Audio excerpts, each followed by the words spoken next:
Depuis les tribunes des Palais des Nations à Alger, le président angolais João Lourenço n'a pas simplement prononcé un discours diplomatique. Il a ravivé une mémoire africaine profonde, celle d'un continent qui s'est construit dans le sang, les sacrifices et la solidarité entre peuples frères. Quand il affirme avec émotion « Grâce à l'Algérie, l'Angola est devenu un pays indépendant et un État souverain », ce n'est pas une formule protocolaire, c'est une reconnaissance historique lourde de sens. Car bien avant les accords économiques, les partenariats énergétiques ou les alliances stratégiques actuelles, il y avait une époque où l'Algérie soutenait les mouvements de libération africains alors qu'elle-même sortait à peine des blessures du colonialisme français. Dans les années 60 et 1970, Algérie était devenue la capitale des révolutionnaires africains. Alger accueillait les combattants de la liberté venus d'Angola, d'Afrique du Sud, du Mozambique, de la Namibie ou encore de Guinée-Bissau. L'Algérie offrait des formations, un soutien diplomatique, une aide militaire et surtout une voix internationale à ceux qui luttaient encore contre l'occupation coloniale. Pour les Angolais, cette solidarité n'a jamais été oubliée. À l'époque, l'Angola était plongée dans une guerre d'indépendance féroce contre le colonialisme portugais. Les forces de libération angolaises avaient besoin d'alliés capables de défendre leur cause sur la scène internationale. L'Algérie, forte de sa propre expérience révolutionnaire, a joué ce rôle avec conviction.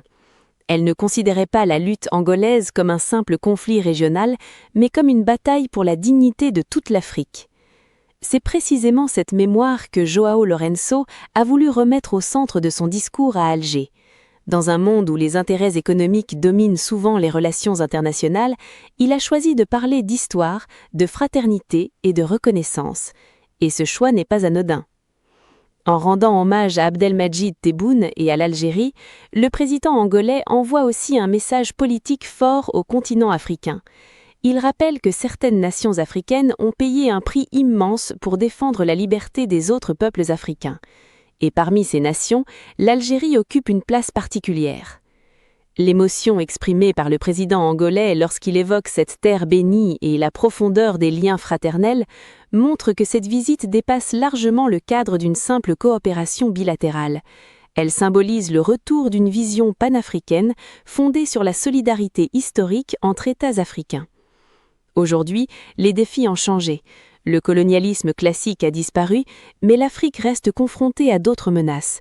Le terrorisme, l'extrémisme, les ingérences étrangères, les crises économiques, l'instabilité politique et les conflits armés. C'est dans ce contexte que João Lourenço a qualifié d'Abdelmadjid Tebboune de champion de l'Union africaine dans la lutte contre le terrorisme. Cette déclaration possède une portée géopolitique importante. Depuis plusieurs années, l'Algérie tente de renforcer son rôle sécuritaire sur le continent africain, notamment dans la région du Sahel.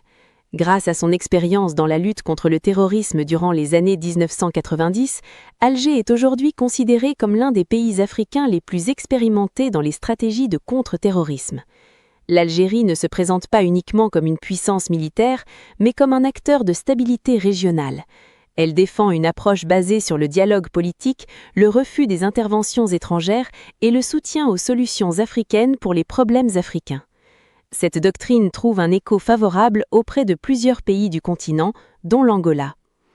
En affirmant que l'expérience algérienne mérite d'être étudiée et valorisée, le président angolais reconnaît implicitement que les défis sécuritaires africains nécessitent des modèles africains de résistance et d'organisation. Beaucoup de pays du continent regardent aujourd'hui l'expérience algérienne comme un exemple de résilience face à la violence extrémiste. Mais cette convergence entre Alger et Luanda ne se limite pas à la sécurité. Elle repose aussi sur une vision commune de l'Afrique et du rôle que doivent jouer les États africains dans les grandes transformations mondiales.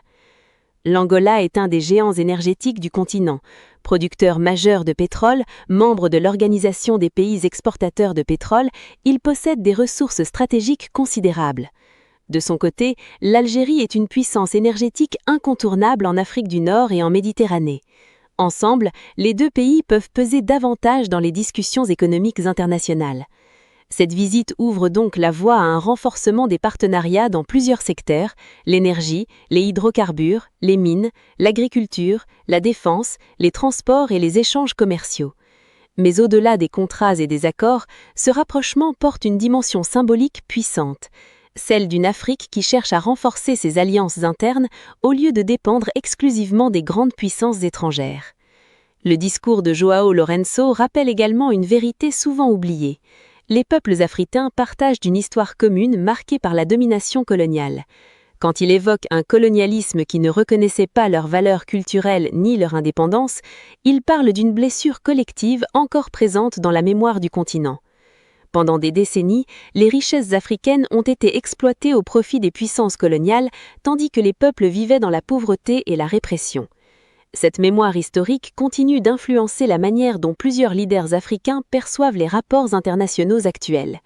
C'est pourquoi les discours sur la souveraineté, l'indépendance économique et la coopération africaine trouvent d'aujourd'hui un écho particulièrement fort.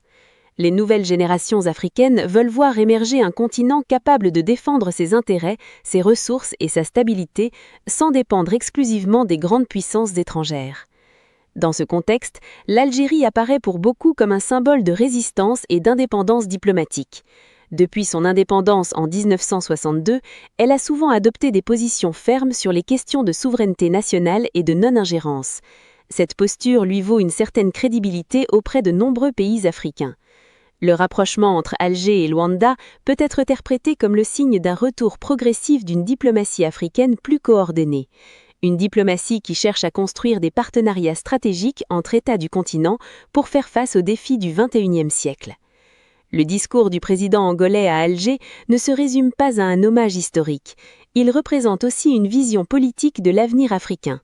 Une vision où les pays africains renforcent leurs liens, mutualisent leurs expériences et construisent ensemble des solutions adaptées à leur réalité. En saluant l'Algérie, João Lourenço rappelle finalement que certains liens entre nations ne sont pas uniquement fondés sur les intérêts du moment.